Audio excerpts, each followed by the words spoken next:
Abra sua Bíblia, por favor, no livro de Hebreus, capítulo 12.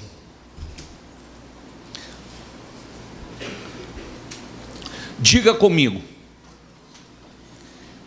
eu devo ter um espírito finalizador. Que é um espírito finalizador? É um espírito que quando você começa algo, você termina. Tudo que você começar, você termina. Os vencedores da Bíblia todos tiveram um espírito finalizador. Começa e termina. Começa aquilo que Deus te mandou fazer e você conclui. Nós falávamos ontem, muitas pessoas, há muitos trabalhadores que não sonham, automaticamente não alcança nada. E há muitos sonhadores que não trabalham, também não alcança nada.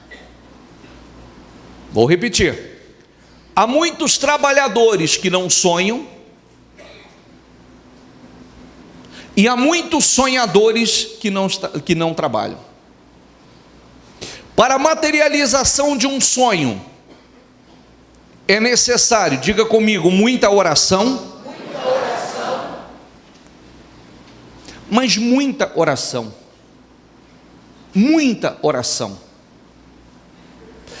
É necessário, diga comigo, muitas ocupações. Mas que ocupações são essas? As certas. Ocupações certas, porque muitas pessoas se ocupam com muitas coisas que não acrescentam nada na vida e não vai fazê-la sair do lugar.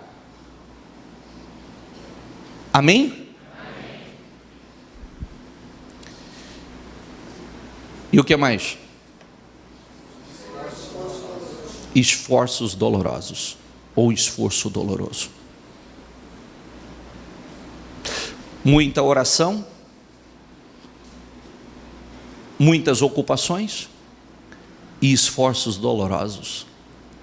Sem isso não há materialização de sonhos. Não há realização de sonhos. Só isso fica simplesmente só um sonhador, mas não um realizador.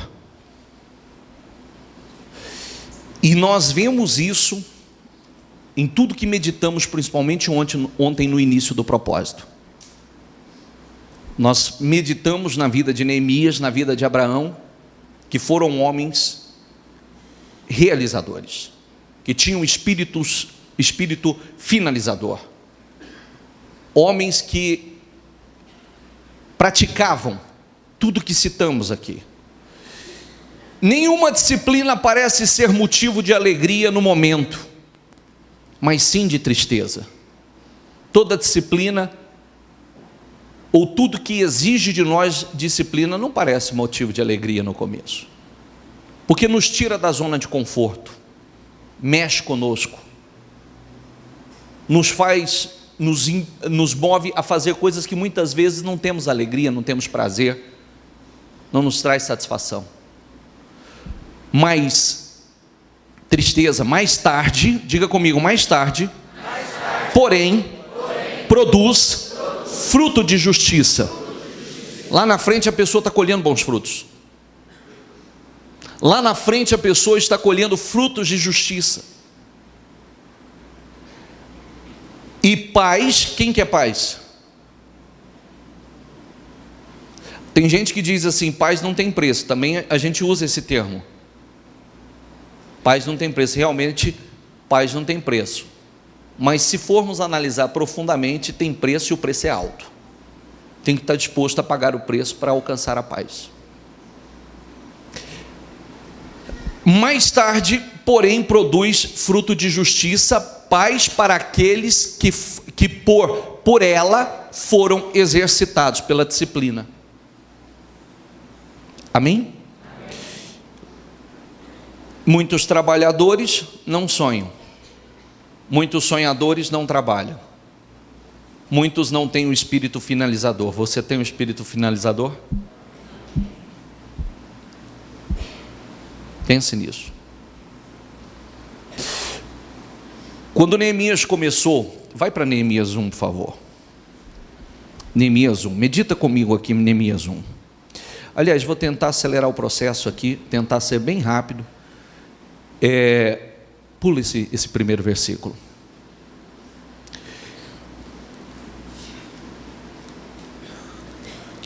Aliás, volta.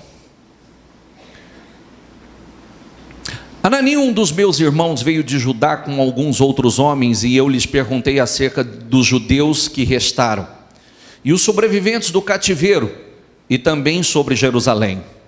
Eles me responderam: aqueles que sobreviveram ao cativeiro e estão lá na província, passam por grande sofrimento, diga comigo, por grande sofrimento e humilhação.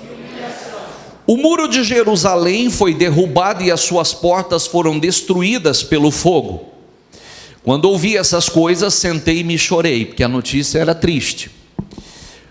Diga comigo, passei dias lamentando-me. Diga comigo, jejuando e orando ao Deus dos céus. É importante, quero frisar isso mais uma vez, é importante você entender que o primeiro passo, o início de tudo, certamente Neemias até aqui não sabia o que ele ia fazer. Ele não sabia que atitude tomar, qual seria o passo a ser dado.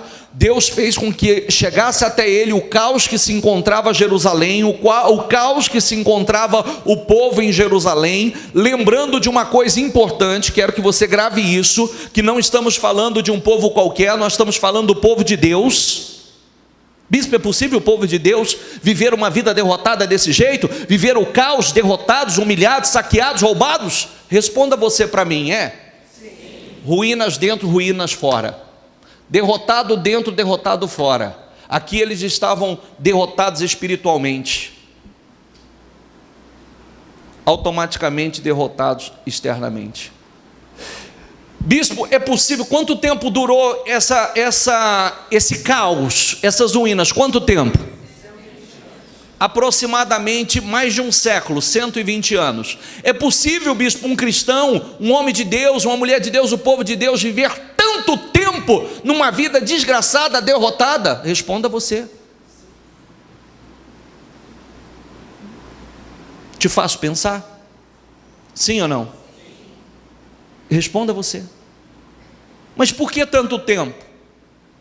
Porque certamente até então ninguém se levantou com o mesmo espírito. Ninguém se levantou com a mesma força. Ninguém, quando o Espírito de Deus impulsionou, como impulsionou Neemias, levantou com essa determinação, porque não era fácil. Não era fácil essa realização, essa restauração. Nenhuma restauração é fácil. Nenhuma restauração é fácil. Nenhuma. Exige de nós sacrifício, exige de nós perseverança, exige de nós muita coragem, muita determinação. É oração, é jejum, como aqui, passei dias lamentando-me, diga comigo, jejuando e orando ao Deus dos céus. Certamente, Senhor, o que eu faço? Como é que eu faço? Que atitude eu devo tomar? Seguiu, foi 4 meses orando. Passa. Então eu disse: Senhor Deus dos céus, Deus grande e temível, fiel, aliança e misericordioso com os que te amam e obedecem aos teus mandamentos, que os teus ouvidos estejam atentos e os teus olhos estejam abertos à oração. Diga comigo, que o teu servo está fazendo diante de ti. O que está escrito ali? De dia e de noite. Não tinha preguiça para orar, estava orando de dia e de noite, buscando a direção de Deus, buscando a aprovação de Deus, em favor dos teus servos, o povo de Israel. Confesso os pecados que nós, os israelitas, temos cometido contra ti. Sim, eu e o meu povo temos pecado. Diga comigo, a falha nunca está em Deus. E ele entendia isso. Poderia estar culpando a Deus, mas estava mostrando que a falha não estava em Deus. E falando isso, nós erramos, nós pecamos, nós não fizemos o que deveria ser feito. A falha não está no Senhor, a falha está em nós. Nós não fizemos o que deveria ter feito, nós pecamos contra ti. Passa. Agimos de forma corrupta e vergonhosa contra ti. Não temos obedecido aos mandamentos e aos decretos e às leis que deste ao teu servo Moisés. Lembra-te agora do que disseste a Moisés teu servo: se vocês forem infiéis, diga comigo, se vocês forem infiéis, eu os espalharei entre as nações.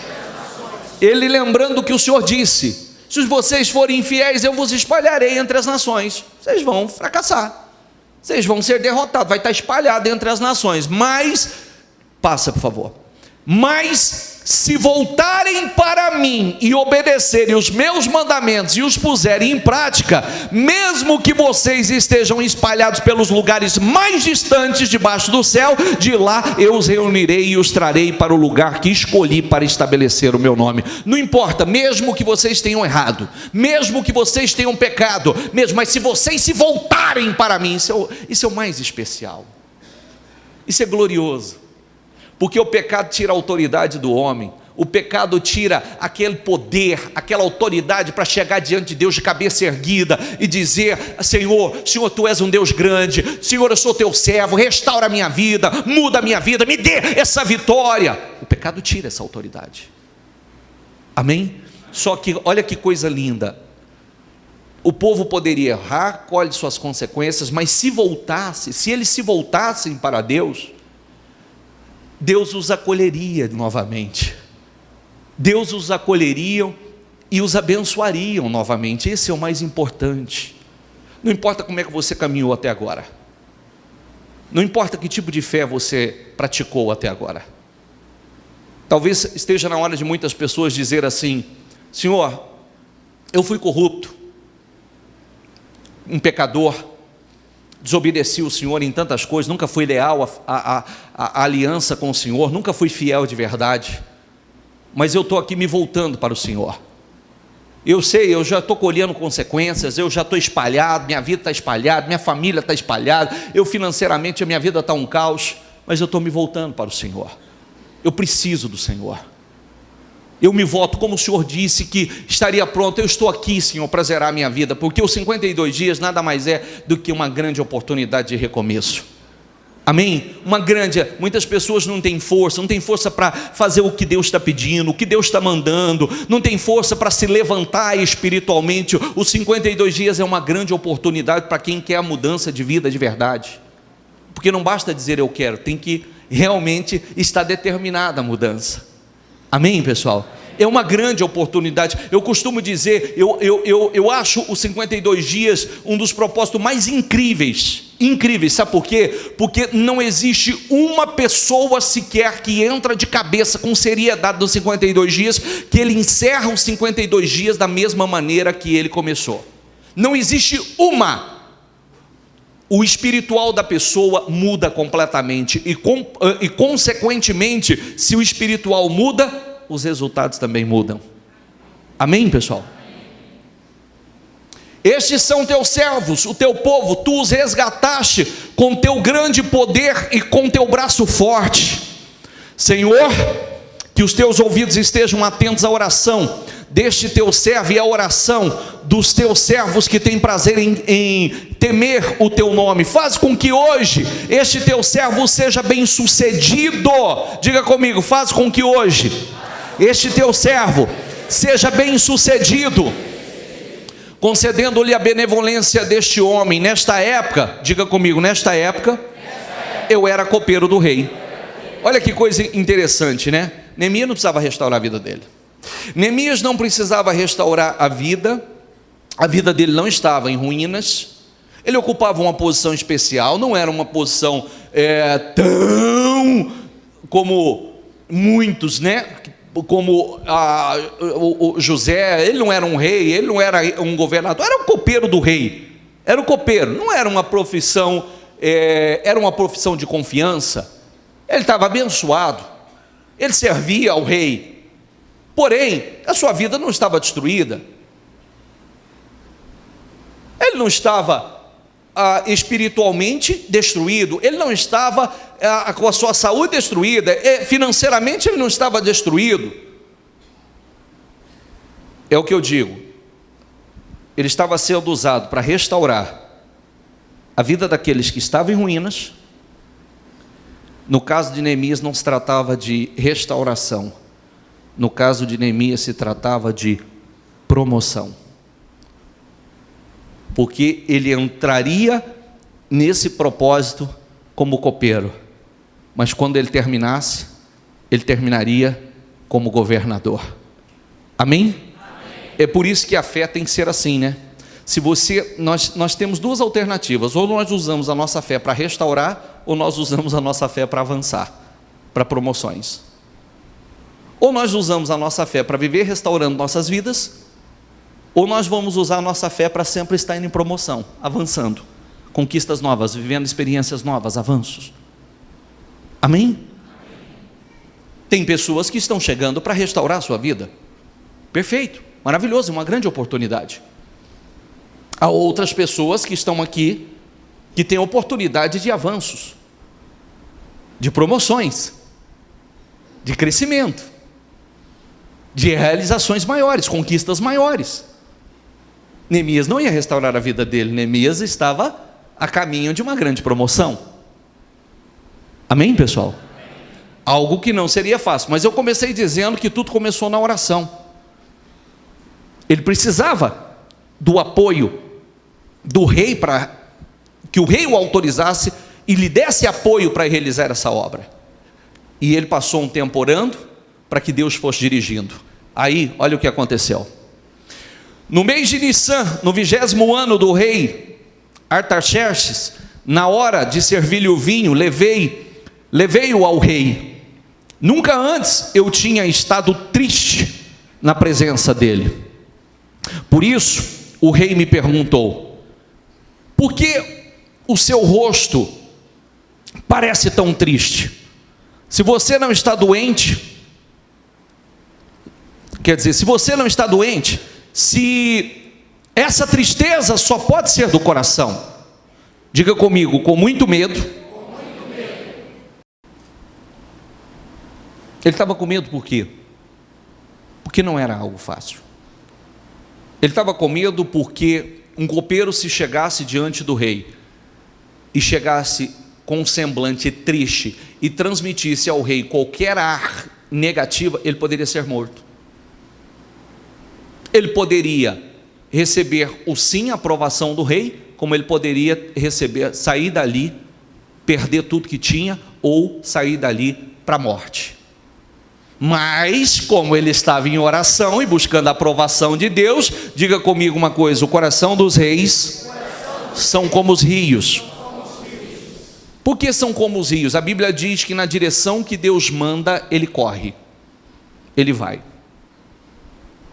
O que você entende com isso?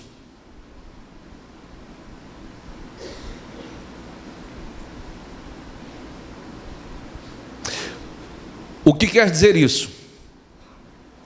Quer dizer que o que Deus mandar, ou quer dizer que, é o que eu sempre digo, principalmente nessa reunião, que o primeiro sim que nós precisamos é o sim que vem de quem? Ele já tinha o sim de Deus, consequentemente ele ia receber o sim do rei. Ele já tinha o sim de Deus, mas com muito medo, eu disse ao rei: que o rei viva para sempre.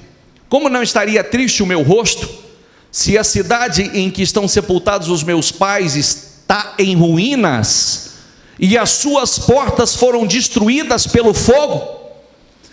O rei me disse: o que você gostaria de pedir? Então orei ao Deus dos céus. Diga comigo: então orei ao Deus dos céus. E respondi ao rei: se for do agrado do rei, e se o seu servo puder contar com a sua benevolência, que ele me deixe ir à cidade onde os meus pais estão enterrados, em Judá, para que eu possa reconstruí-la. Então o rei, estando presente, a rainha sentada ao seu lado, perguntou-me: quanto tempo levará a viagem? Quando você voltará? Marquei um prazo com o rei e ele concordou que eu fosse. A seguir acrescentei, diga comigo, a seguir acrescentei, Já foi além. Já tinha direção, certamente Deus já colocou no espírito dele tudo o que ele tinha que pedir. Todo o apoio que ele precisava, tudo que era necessário. Aí então eu acrescentei, se for do agrado do rei, eu poderia levar cartas do rei aos governadores do Trans-Eufrates, para que me deixe passar até chegar a Judá. E também uma carta para Asaf, quando guarda da floresta do rei, para que ele me forneça madeira para as portas da cidadela que fica junto ao templo, para os muros da cidade e para a residência que irei ocupar. Visto que a diga comigo, visto que a bondosa mão de Deus estava sobre mim, diga comigo, o rei atendeu os meus pedidos. Ele poderia mudar isso e dizer assim, visto que eu já tinha o sim de Deus. Não poderia? Sim ou não? Visto que eu já tinha o sim de Deus, o rei atendeu o meu pedido. Você está vendo como buscar a Deus é tão importante? Quando nós gastamos, investimos o nosso tempo buscando a Deus, nós aceleramos o processo. Você entendeu ou não? Tem gente que acha perda de tempo buscar a Deus, porque tem coisas mais importantes para fazer. Você está perdendo tempo, você está atrasando as suas vitórias, porque o tempo que você usa para buscar a Deus, Deus vai abreviando as coisas, Deus vai acelerando o processo, Deus vai tocando pessoas, Deus vai abrindo os seus caminhos, Deus vai movendo o coração das pessoas favorável a você. Se você tem o favor de Deus, você vai ter o favor dos homens. Amém? Se você tem o favor de Deus, você terá o favor dos homens. Se você não tem o favor de Deus, você não vai ter o favor dos homens. Amém, pessoal? Amém. Os 52 dias, eu vou parar aqui, porque tem muita coisa para ler. E nós vamos falando, a cada semana nós vamos falando. Os 52 dias, não adianta você ser um trabalhador que não sonha, que você não vai chegar a lugar nenhum. Não adianta você ser um sonhador que não trabalha, que não se ocupa com as coisas certas, que também não vai resolver nada. Para a realização, a materialização de um sonho, quando Deus coloca algo no coração de uma pessoa, quando Deus colocou no coração de Neemias, e o direcionou a restaurar aquilo que estava em ruínas há mais de 100 anos. Mas exigiu da parte de Neemias, diga comigo, muita oração, as ocupações certas, e esforços dolorosos, porque não foi fácil para realizar essa obra. Mas sabe o que mais me enche, o que mais me alegra, é saber que a vida de uma pessoa pode estar um caos, em ruínas, destruída, e não importa quanto tempo, e em 52 dias pode mudar tudo. É muito forte, não é? 52 dias pode estar tudo restaurado.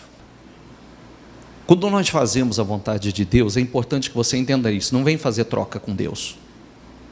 É importante que você entenda que você tem que se entregar a Deus, realmente fazer a vontade de Deus. O que ela disse? Eu me tornei uma nova pessoa, eu nasci de novo, Nós precisamos entender que nós precisamos nos entregar a Deus. Nós falamos nas últimas semanas, quando uma pessoa se submete à vontade de Deus, ela confia em Deus. Você vê que resultados que pode não ter acontecido, no passado não ter acontecido na vida dela, pode mudar completamente. Nós falamos 2 semanas consecutivas da pesca. Pescadores com as redes vazias. Jesus vem, entra no barco, diz, leve o barco aonde as águas são mais profundas. Senhor, nós nos esforçamos a noite inteira, mas pela tua palavra nós vamos. pela tua palavra, confiando na tua palavra, nós vamos. Diga comigo, confiando na tua palavra. Ainda que a pessoa tenha tudo para não acreditar no natural, não acreditar na sua própria capacidade, mas confiando na tua palavra. E foi confiando na palavra que o resultado foi sobrenatural, surpreendente. Nós falamos acerca de Gideão, 7 anos sendo saqueado, 7 anos sendo roubados, 7 anos escondendo tudo que possuía, tudo que colhia, tudo que plantava. Antes, para colher, tinha que fazer tudo, trabalhar escondido, habitando em cavernas, se escondendo em buracos. Vem o Senhor, fala com ele e diz: Deus é com você. Mas se o Senhor é comigo, Senhor, por que tudo isso? Não, Deus, eu sou com você. Vai com a força que você tem. Ele diz: mas como eu posso fazer isso? Minha família é a mais pobre, eu sou menor na casa de meu pai. Ele fala: agora eu estou te enviando. E nesse eu estou te enviando, a bênção de Deus estava junto. Quando a bênção de Deus está junto, o resultado é outro. Pode não ter dado certo 7 anos consecutivos, mas agora dá certo. O caos chega ao fim, a vergonha chega ao fim, o tempo de escassez chega ao fim, o tempo de viver se escondendo chega ao fim. Amém, pessoal? Nós precisamos ter cuidado para não estar aqui, já conformados com a situação. Conformados. Eu acho que se Deus tivesse que livrar, já tinha que ter livrado. Acho que se fosse para Deus mudar, eu acho que Deus já tinha que ter mudado. Se fosse da vontade de Deus, não, sabe quando mudou? Quando o Senhor enviou Gideão, quando o Senhor enviou Neemias lá e disse assim para o povo: olha o caos que vocês estão, olha a vergonha que nós estamos, vamos restaurar, está tudo em ruínas, lute pelas suas casas, lute pelas suas famílias, lute pelos seus filhos, lute pelo que é de vocês. E aqueles que creram dizem: vamos lutar. Nós vamos reconstruir. Se encheram de coragem e disseram: vamos reconstruir. Reconstruíram. Será que Deus não está fazendo o mesmo com muitos? Nos usando para dizer: vamos reconstruir. Vamos sair da medida que está. Vamos restaurar. Deus não tem isso não. Talvez você está conformado nessa medida e Deus não tem só essa medida para você. Talvez você está achando que viver essa vida derrotada, em ruínas, tudo em ruínas na sua vida. Você olha para a tua vida, está tudo em ruínas. Essa é a vontade de Deus. Não é, como não era ali. Como não era. Mas quando houve esse espírito: vamos lutar, vamos reconstruir, o que estava em ruínas foi restaurado em 52 dias. Amém? Diga: assim será na minha vida. Vou fazer a pergunta mais uma vez: Deus tenta restaurar ou restaura? Deus tenta abrir portas ou Ele abre? Fala isso para você mesmo. Diga isso a você mesmo. Deus não tenta abrir portas, Deus abre. Deus não tenta restaurar, Deus restaura. Quando Deus enviou Neemias lá, Deus não... Neemias, estou te enviando, você vai tentar. Ele enviou para restaurar. E em 52 dias foi restaurado. O que você precisa que seja restaurado? O que você está determinado? O que você está determinado? Porque se você estiver determinado, você vai colocar força. Se você não estiver determinado, você vai fazer do jeito que dá. Você vai colocar pouca força. E tudo que você faz mais ou menos, o resultado é sempre menos. E como eu perguntaria: você quer um resultado mais ou menos? Depois não fica bravo.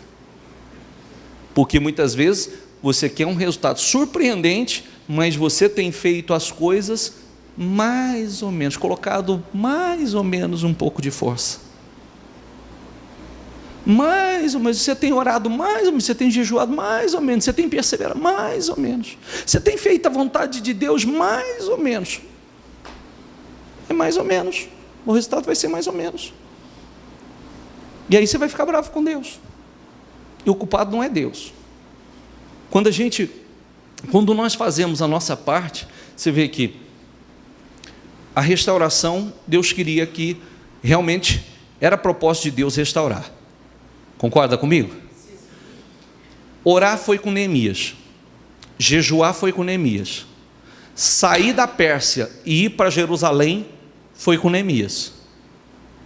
Chegar lá, passar 3 dias inspecionando, observando tudo que precisava ser restaurado. O texto diz que ele chegou lá e não falou para ninguém o que ele ia fazer, só chegou e passou 3 dias inspecionando. O que ele precisava fazer? Precisamos trabalhar aqui, precisamos colocar ali, precisamos, tem aqui também, precisamos organizar aqui, tem que botar um grupo maior ali. Ele passou 3 dias inspecionando. Depois foi motivar o povo. Quando ele motivou o povo, todo mundo falou: vamos reconstruir? Sim ou não? Teve aqueles que, como nós falamos, teve aqueles que zombaram, teve aqueles que criticaram, ameaçaram, lutaram de todas as formas para fazer com que ele não realizasse aquela obra. Até ameaçado ele foi. Aí eu pergunto para você: foi fácil?